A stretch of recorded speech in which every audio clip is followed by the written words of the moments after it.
Sa bawat ngiti at tawanan ay merong isang kwento na natatago sa likod nito.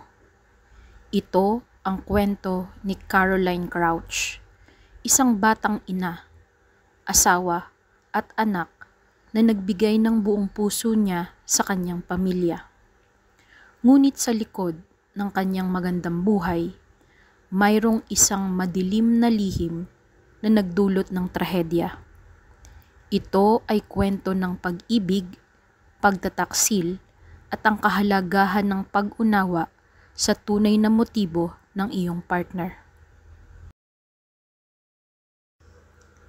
Maligayang pagdating sa aking channel, ang kwentong Pinoy, Tagalog Crimes. Samahan niyo akong tuklasin ang detalye ng mga pangyayari sa naganap na krimen.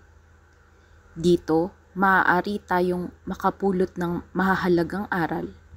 Kung ikaw ay interesado sa ganitong tema, maaari mong i-click ang notification bell, mag-like at mag-subscribe sa channel na ito.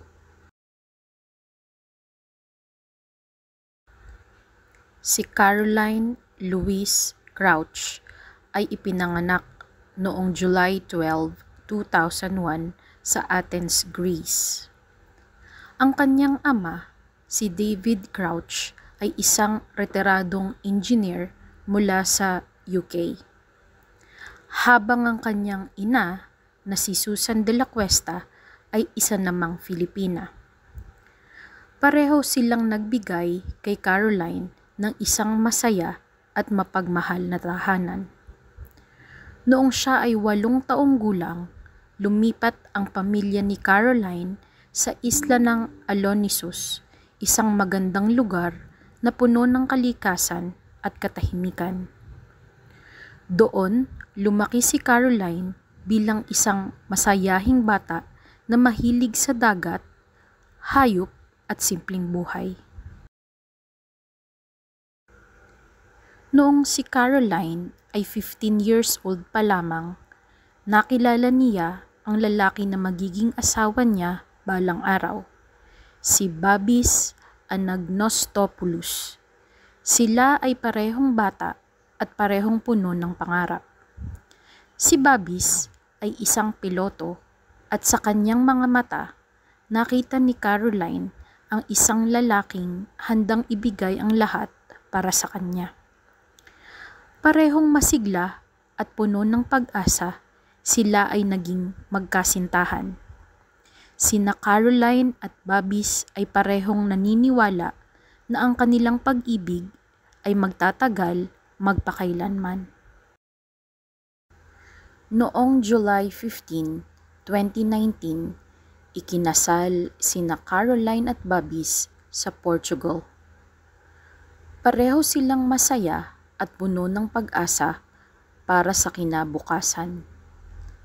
Si Caroline ay 18 years old, habang si Babis naman ay nasa kanyang early 30s. Pinanghawakan nila ang kanilang pag-ibig na magiging sapat upang malampasan ang anumang pagsubok. Hindi nagtagal, nalaman ni Caroline na siya ay buntis. Parehong nagalak sina Caroline at Babis sa balitang ito. Sila ay naghandang harapin ang bagong yugto ng kanilang buhay bilang magulang. Noong taong 2020, ipinanganak ang kanilang anak na babae, si Lydia. Lalong pinuno ni Caroline at Babis ng pagmamahalan ang kanilang maliit na pamilya. Sila ay naniniwala na ang kanilang buhay ay magiging masaya at puno ng pag-asa. Pagkatapos ipinanganak si Lydia, nagdesisyon sina Caroline at Babis na lumipat sa Glycanera, isang tahimik at maunlad na suburb sa hilaga ng Athens. Ang Glycanera ay kilala bilang isang lugar kung saan ang mga pamilya ay namumuhay ng payapa malapit sa magagandang tanawin ng bundok at modernong pasilidad tulad ng mga paaralan, parke at malls. Masayang-masaya sina Caroline at Bobby sa bagong yugto ng kanilang buhay bilang mga magulang. Punong-puno sila ng pangarap para sa kinabukasan ni Lydia. Maraming hindi na nakakaalam sa totoong nangyayari sa loob ng relasyon ni na Caroline at Babis. Ayon kay Babis, madalas silang magkaroon ng mga hindi pagkakaunawaan ni Caroline dahil sa pareho silang may sariling pananaw at pangarap. Dagdag pa dito, ang hindi nila pagkakasundo sa ilang mga bagay. Parehong naniniwala na ang kanilang pag-ibig ay sapat para malampasan ang anumang pagsubok, ngunit hindi nila alam na ang mga alon ng tensyon ay magdudulot ng mas malalim na problema. Parehong hindi nila napapansin na ang mga hindi nila napag-uusapang issue ay unti-unting nagpapahina sa kanilang relasyon. Ayon kay Babis, madaling araw ng May 11, 2021, sa kanilang bahay sa Glycanera, nagising sila ni Caroline sa ingay ng mga hakbang sa kanilang kwarto. 3 lalaking nakaputi at may suot na hood ang pumasok sa kanilang bahay. Ayon pa kay Babis, hinangad ng mga ito ang kanilang pera, ngunit nanlaban si Caroline. Bilang isang ina, siya ay nanlaban para maipagtanggol ang kanyang anak na si Lydia. Ngunit sa kasamaang palad, hindi niya kaya ang 3 lalaki. Siya ay pinatay ng mga ito sa harap niya at ng kanyang anak. Ang kanilang aso na nagngangalang Roxy, isang loyal na alaga, ay pinatay din ng mga magnanakaw. Dahil sa mga pangyayari, nawalan na ng saysay ang lahat para kay Babis. Agad na naging headline ang kaso ni Caroline. Ang mga media sa Greece at sa buong mundo ay nagulat tungkol sa brutal na pagpatay sa isang ina. Ang pulisya ay nag-alok ng 300,000 euros bilang reward para sa sinumang makapagbibigay ng impormasyon tungkol sa mga salarin. Ngunit, habang lumalalim ang investigasyon, lumabas ang mga detalye na nagdulot ng pagdududa sa kwento ni Babis. Ayon sa biometric watch ni Caroline, tumigil na ang kanyang puso bandang 4:11 ng umaga, hindi 4:30, gaya ng sinabi ni Babis. Ang memory card ng kanilang surveillance camera ay tinanggal bandang 1:20 ng umaga, hindi 4:30 ng umaga. At ang pinaka nakakagulat, ang telepono ni Babis ay aktibo sa oras na dapat ay nakagapos siya at hindi makagalaw. Noong June 17, 2021, matapos ang 37 days ng pagtatago ng katotohanan, sa wakas ay umamin si Babis. Sa harap ng mga pulis, sinabi niya na siya ang pumatay kay Caroline. Ayon sa kanya, madalas silang mag-away at sa isang saglit ng galit, nagawa niyang pigilan ang hininga ng kanyang asawa hanggang sa mawalan ito ng malay. Ayon pa sa isa sa mga kaibigan ni Babis at Caroline na si Lila, siya ay nanlumo nang malaman niya ang trahedyang nangyari. Sinabi niya na ang kanyang kaibigang si Babis ay walang awang sinakal si Caroline sa harap ng kanilang sanggol na anak na babae. Ang kanilang alagang aso ay hindi napigilang umiyak habang sinasakal ni Babis si Caroline. Dahil sa lakas ng iyak ng kanilang alagang aso na si Roxy, kinainisan ito ni Babis. Tinalian niya ito at ibinitay sa itaas ng kanilang hagdanan hanggang sa ito ay mawalan ng hininga. Noong June 18, 2021, si Babis ay inaresto at dinala sa korte.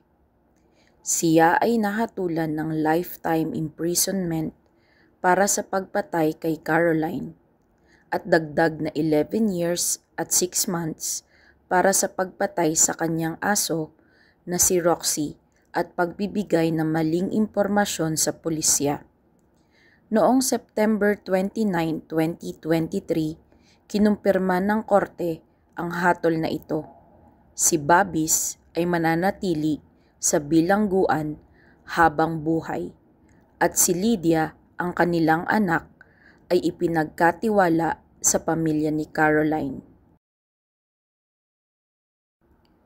Halos 2 taon matapos ang trahedya, ang ama ni Caroline na si David Crouch ay nagdesisyon na alagaan ang kanyang apo na si Lydia sa Pilipinas.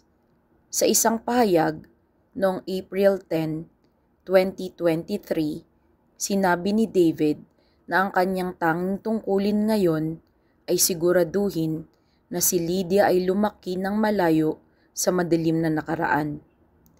Ayon kay David, ang tanging tungkulin niya ay alagaan ang kanyang apo na si Lydia na ngayon ay walang ina at ama. Sisiguraduhin niya na siya ay lumaki sa paraang nais ng kanyang ina na si Caroline. Si Lydia, na ngayon ay halos 3 taong gulang na, ay lumipat na sa Pilipinas kasama ang kanyang lola na si Susan de la Cuesta.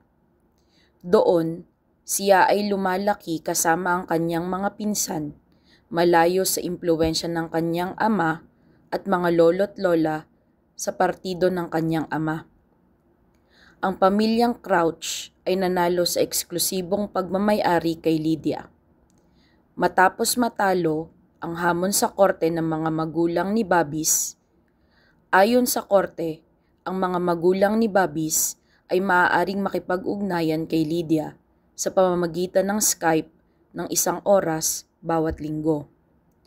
Ang mga labi ni Caroline ay planong ilipat sa Pilipinas bilang huling yugto ng kwentong ito, na nagdulot ng malalim na sakit at paghihirap sa napakaraming tao.